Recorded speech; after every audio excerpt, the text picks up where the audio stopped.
Hello friends, and welcome to this channel. In this video, we are going to see how you can use the filter function as an alternative to other lookup formulas. So it can be used instead of VLOOKUP, XLOOKUP, HLOOKUP, or the index match formulas.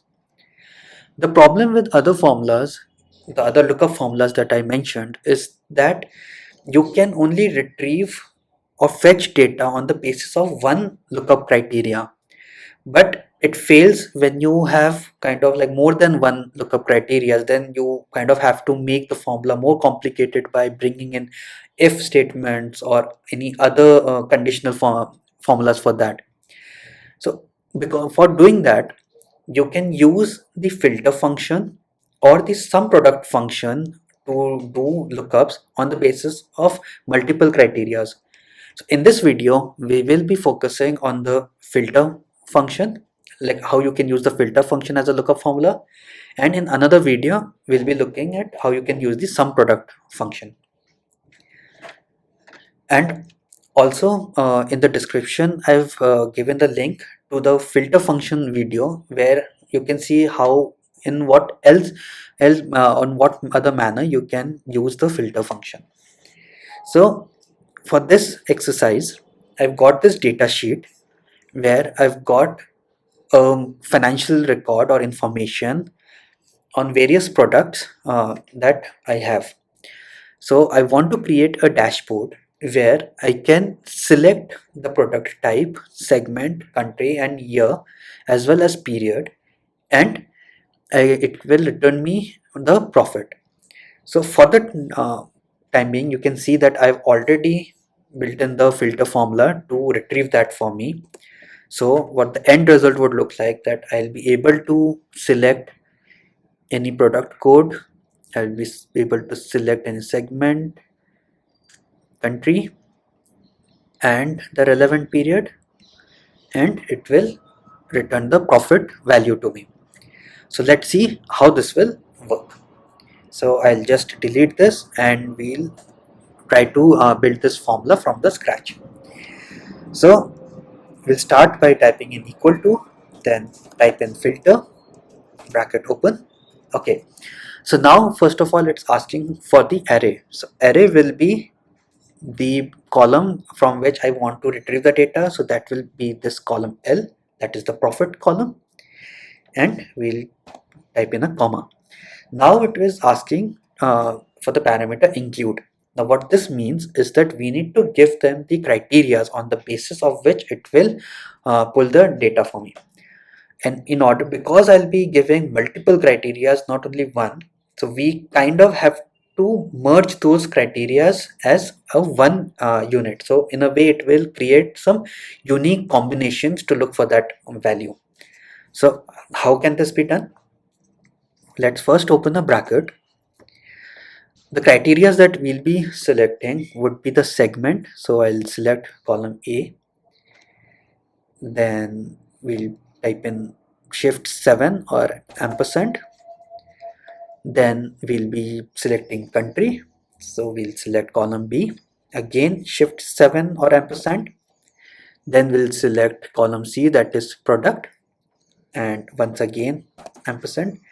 And then lastly we will be selecting month name, that is column O, and we will then close the bracket. So these are the four criteria columns from where I'll be applying these criteria to pinpoint the profit number. So once you define that, now this needs to be equal to a combination, or which will be the unique combination which we want to filter out. So this will be equal to, we'll go back to the dashboard sheet, all these parameters. So make sure that in the order you have selected your columns for the include columns, that is the criteria columns, your criteria should also be in the same order.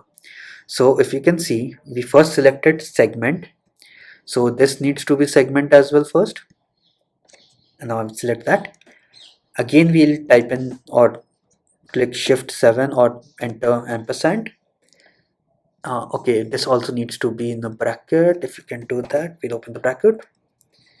Then the next criteria or the column we selected was country, so we'll select country. Yep. And the next criteria would be product, so we'll select product. And the last criteria was period, and we'll click period. Now we'll close this bracket and we'll give another comma, and if the value is empty it will throw up 0, and we'll close the formula to close this whole filter function.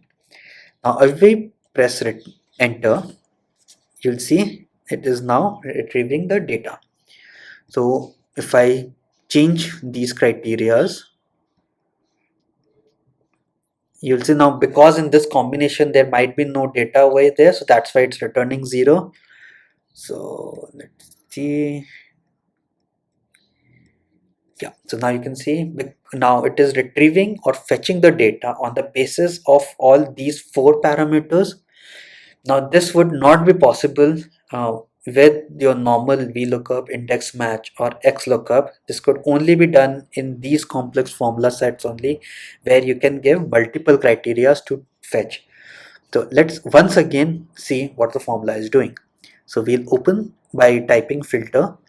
We'll lay out the column from where I need to fetch the data, and in include we need to create our criteria, like on what basis the data would be fetched. So first of all we'll select all those columns where my criterias would be there.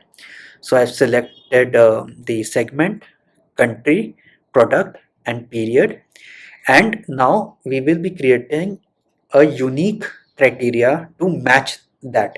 So here also I have taken that up in the same order. So first of all segment, country, uh, product and then period. So wherever these unique set of values will match in these criteria columns, it will pick that value and return it to me. So that's how a filter function can be used as a lookup formula as well, where you have got multiple criterias and you can fetch the data on the basis of those criterias. So before closing this video, just a heads up that I'll be also posting a similar kind of video where you can use some product formula to again use it as a lookup formula. But then what is the basic difference between the two? So as per my experience, what I've seen, wherever you have got a data in this format where it's all the data is in your rows, and there is only one particular column or two particular column you want to fetch the data, any one particular column you want to fetch the data. Over there the filter formula will work very fine because it looks for the data or criteria from a rows point of view. But where you want your criterias are laid out in the columns, there I think the sum product function will come very handy. So stay tuned for the next video on sum product. So I hope you have learned something new today, and you can also use this function or formula to create complex lookup formulas if your need is that complex.